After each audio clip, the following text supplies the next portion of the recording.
Takže ahoj, vítam z ďalšie videa a dnes to bude pokec číslo 1. U minulého videa ste mi písali do komentárov otázky na mňa, je ich teda 5 a ešte k tomu pridám informácie ohľadom videí. Takže ja myslím, že môžeme ísť na to. Tak, prvá otázka je, kolik mi je, alebo že koľko mi je rokov. Je mi teda 12, bol mi 12 15.7.2016. Druhá otázka je, že jazdíš na koňoch. Nie, nejazdím, ale chcela by som jazdiť. Tretia otázka, koľko máš šlejk? Mám ich teda 23. Štvrtá otázka, mám nejaké postavičky šlejk? Áno, mám a hneď vám ich ukážem.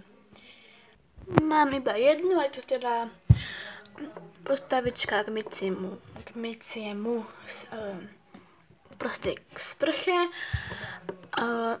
Volá sa Sabrina, proste sa som myslela nejak na Sabrina Sára, ešte som sa nerozhodla.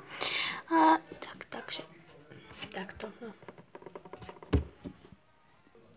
A piatá otázka, tvoj prvý šlejk. Tak, môj prvý šlejk je... Tak, môj prvý šlejk je teda Black. Je to teneský Velcro. A je to môj úplne prvý šlejk.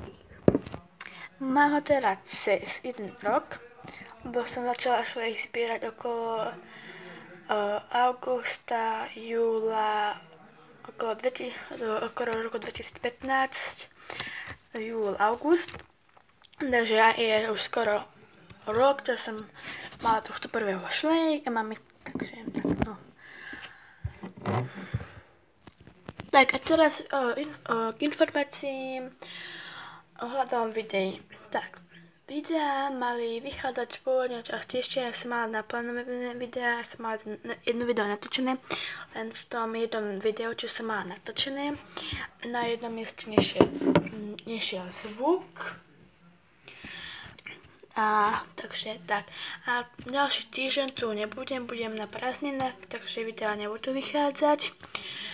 Tak, a ohľadom ešte tých videí, tento týždeň sa pokúsim vydať nejak viac tých videí, aby ste mali čo pozerať, takže k tomuto videu to bude asi všetko, tak ahoj.